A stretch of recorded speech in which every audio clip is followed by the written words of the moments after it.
할렐루야. 오늘도 우리에게 건강 주시고 새 생명 주신 하나님을 찬양합니다. 주님과 동행하는 복되고 귀한 하루 되시기를 바랍니다. 오늘 25장 말씀을 함께 읽었는데 우리가 봉독하지 않은 1절부터 13절까지의 내용은 이런 내용입니다. 사무엘이 죽어서 라마에 장사를 지냈습니다. 그리고 이제 다윗은 바란 광야로 내려갔습니다. 그때 이 마온 사람 중에 큰 부자인 나발이 양털을 깎는다는 소식을 들었습니다. 여러 가지로 어려움에 처해 있던 다윗은 이 나발에게 소년들을 보내서 은혜를 좀 받고자 했습니다. 다윗이 들에서 나발의 목자들을 그리고 양들을 지켜주고 보호해 주었던 일들을 이야기하면서 도움을 구한 것입니다. 당시 양털을 깎는다는 것은 일종의 축제 기간이었습니다. 양털을 깎을 때가 되면 사람들을 모아서 함께 잔치를 벌이고 가난한 자들을 돕는 그런 것이 당시의 풍습이었습니다. 그럴 때 다윗도 좀 은혜를 얻었으면 좋겠다라고 생각했던 것 같습니다. 하지만 나발은 다윗이 누구냐라고 하면서 다윗이 주인에게서 불법적으로 도망하는 종이 아니냐라고 비유하면서 다윗을 모욕하고 다윗의 요청을 거부합니다. 이런 행동은 하나님의 뜻과는 다른 행동이었습니다. 성경은 나그네를 대접하라고 말하고 있습니다. 더구나 지금 다윗은 어떤 사람입니까? 하나님이 기름 부어서 이스라엘의 다음 왕으로 세운 사람입니다. 그것은 이스라엘 백성들이 아마 거의 다 알고 있는 내용이었을 것입니다. 이에 그런 행동은 하나님께서 청하신 다윗의 왕권을 받아들이지 않겠다라는 다윗을 거부하는 행동의 뜻이었습니다. 이 이야기를 전해드는 다윗은 나발의 행위에 분노해서 부하들을 준비시키고 400명의 부하들과 함께 나발을 치기로 결정합니다. 본문은 이 소식을 전해들은 나발의 아내 아비가일이 떡과 포도주 등 음식을 다 준비해서 다윗을 만나러 가는 이야기입니다. 성도들은 서로 사랑하고 서로 섬기며 도와가며 살아가는 공동체를 말합니다. 하지만 살다 보면 우리도 사람인지라 우리 마음에 이기심이 생기고 욕심이 생길 때가 있습니다. 때로는 미움과 분노로 어느새 우리 공동체가 금이 가고 분열과 다툼이 생기고 서로 고통스러워할 때가 있습니다. 죄송합니다. 그런 상황이 발생했을 때 우리는 어떻게 대처해야 할까요? 첫 번째 먼저 우리는 문제를 인정하고 받아들여야 합니다. 나발의 하인의 행동을 살펴보겠습니다. 지금 이 나발의 하인은 주인 때문에 닥친 이 집안의 문제를 여기고 해결할 만한 사람에게 보고합니다. 바로 나발의 아내가 아니라 이 안주인은 아비가일에게 보고합니다. 그래서 그 문제를 해결해 가려고 노력하고 있습니다. 이 하인은 지금 그 모든 일이 어떻게 진행되고 있는지 그 전말을 다 알고 있는 사람이었습니다. 그래서 지금 나발의 행위가 얼마나 잘못되었는지 알고 있었고 이 문제를 해결할 사람은 안주인 아비가일밖에 없다라는 것을 알고 있었습니다. 그래서 아비가일에게 이 문제를 이야기하고 지금 이 주인의 집에 처한 이 절대절명의 위기를 어떻게든 해결하려고 노력하고 있는 것입니다. 우리는 우리 공동체에 어떤 문제가 생겼을 때 그 문제를 외면하거나 피하지 말아야 합니다. 방관하지 말아야 합니다. 만약 문제가 생기면 그 문제를 나의 문제로 심각하게 받아들이고 함께 기도하며 해결하기 위해서 노력해야 합니다. 왜냐하면 성도는 그리스도 안에서 한 몸이기 때문입니다. 우리는 서로 각자 도생하는 그런 공동체가 아닙니다. 함께 한 몸이 되어서 함께 고민하고 함께 풀어가고 해결해야 하는 한 몸 공동체입니다. 처음에는 그 문제가 한 개인의 문제처럼 보일 수 있지만 나중에는 결국 모두의 문제가 될 수밖에 없습니다. 우리는 상황을 객관적으로 바라보면서 하나님 앞에서 무엇이 잘못되어 있는지 깨닫고 함께 그 문제를 풀어가도록 노력해야 합니다. 보통 교회에 문제가 생기면 성도들이 그 문제를 대하는 태도가 이렇습니다. 어떤 분들은 무관심합니다. 또 어떤 분들은 해결 방법을 내기보다는 문제를 지적하기에 바쁘기도 합니다. 또 어떤 사람들은 자기에게 닥칠 피해를 줄이려고 노력하는 모습을 보이기도 합니다.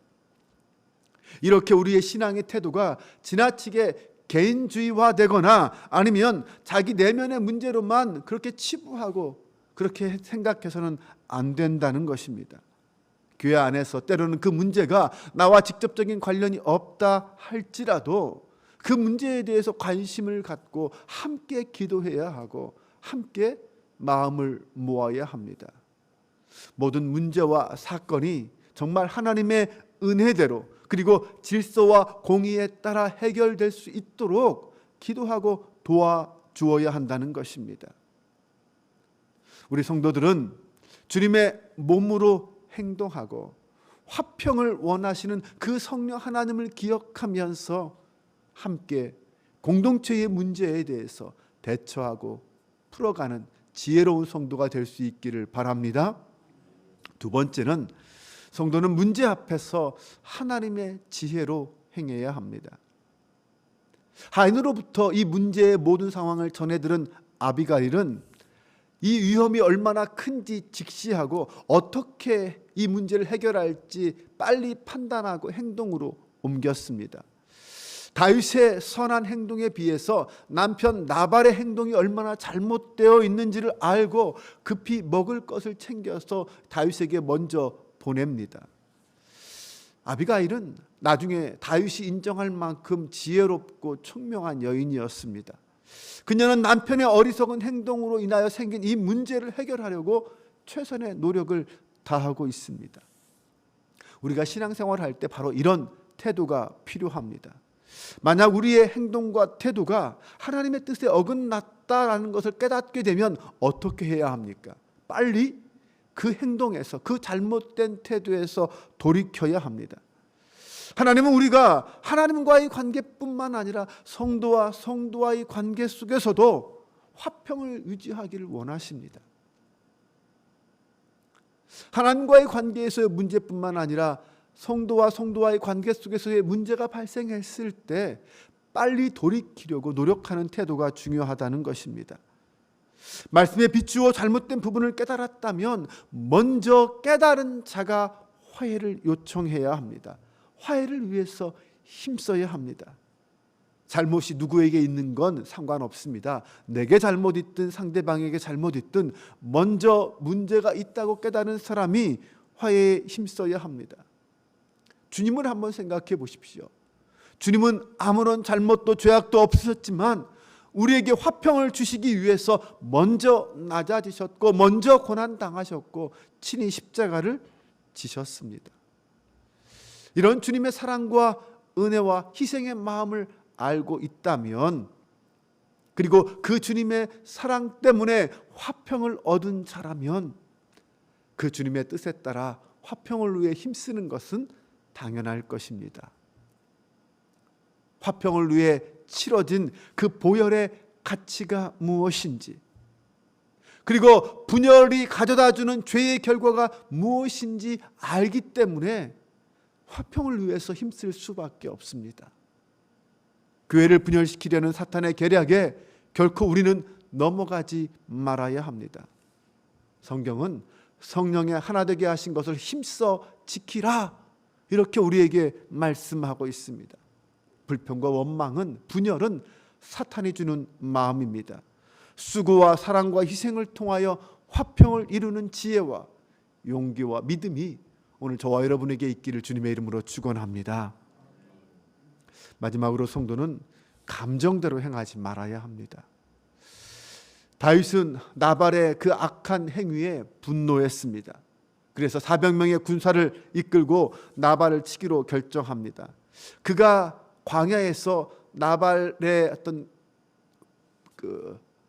목자들과 양떼들을 지켜주고 도와주었던 그 모든 일이 다 허사다. 그 모든 선행이 다 의미 없고 허사처럼 느껴졌습니다. 선을 악으로 갚는 그 나발의 행위를 이해할 수 없었습니다. 그래서 분노한 것이죠. 다윗은 나발과 그와 함께한 모든 남자들을 죽이겠다라고 결정합니다. 마음에 이 미움이 들어오니까 분노가 생기고 결국 그 모든 문제를 평화롭게 해결하려고 하는 생각조차 하지 못하게 됩니다. 그런데 지금 이 다윗의 모습을 한번 생각해 보십시오. 좀 낯설지 않습니까? 바로 얼마 전까지만 하더라도 사울을 대하던 다윗을 생각해 보십시오. 네, 너무나도 다른 모습 아닙니까? 사울은 어떻게든지 다윗을 죽이려고 군사를 이끌고 쫓아다녔습니다. 그런데 그 사울에게 다윗은 그 악을 선으로 갚음으로 악을 이긴 사람 아닙니까? 바로 앞장에서는 그런 다윗의 모습을 보여주었는데 25장에 와서는 작은 분노 앞에서, 악 앞에서 그 분노를 참지 못하고 죽이려고 군사를 일으켜 나아가는 다윗의 모습을 보게 됩니다. 우리도 얼마든지 그런 사람이 될 수 있습니다. 여러분은 선을 행하면서 상대방에게 보상을 바라고 행동합니까? 만약 그런 선한 행동이었다면 보상받지 못할 때 어떻게 될까요? 다윗처럼 분노하게 되고 분노가 쌓이게 되고 터지게 될 것입니다. 그런데 우리가 성도로서 선을 행하는 것은 그것이 선한 일이기 때문입니다.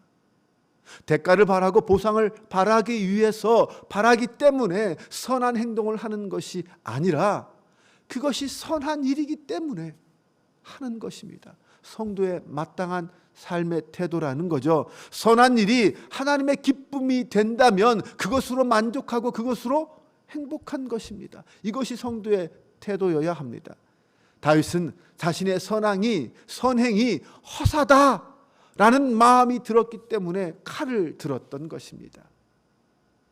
하나님은 선으로 악을 이기고 심판은 하나님께 맡기기를 원하십니다. 하나님은 다윗이 보복하는 것을 원하지 않으셨습니다. 그래서 아비가일을 먼저 보내서 다윗의 보복을 막으신 것입니다.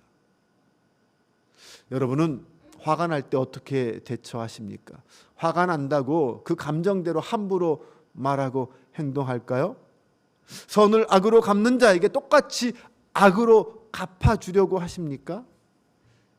악을 행하는 것은 어떤 이유든 분명 그것은 옳지 않은 일입니다. 주님을 생각해 보십시오. 주님은 보복하는 것을 원하지 않으셨습니다. 그래서 자기를 3번이나 부인한 베드로를 찾아가서 오히려 그에게 먹을 것을 챙겨주고 다시 주님을 따를 수 있는 사람이 될 수 있도록 세워주시기도 하셨습니다.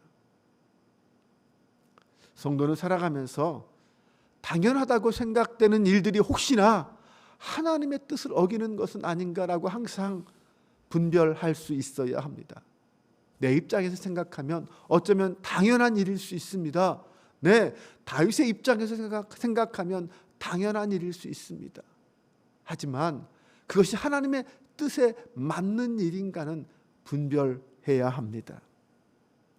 혹 나의 마음에 미움과 분노가 차오른다면 그것을 그냥 내버려 두어서는 안 됩니다. 성령님을 의지하고 십자가를 생각해야 합니다. 주님이 말씀하신 원수 사랑은 오직 십자가 안에서만 가능합니다. 그래서 우리는 날마다 주님의 십자가를 붙들고 십자가 사랑 안에만 살아갈 수 있어야 합니다. 혹시나 내 안에 미움과 분노가 끓어오른다면 다시 십자가를 바라보며 주님의 사랑을 묵상해야 합니다. 성도는 십자가 안에서 선으로 악을 이기는 사람입니다. 주님은 우리에게 화평을 주시고자 그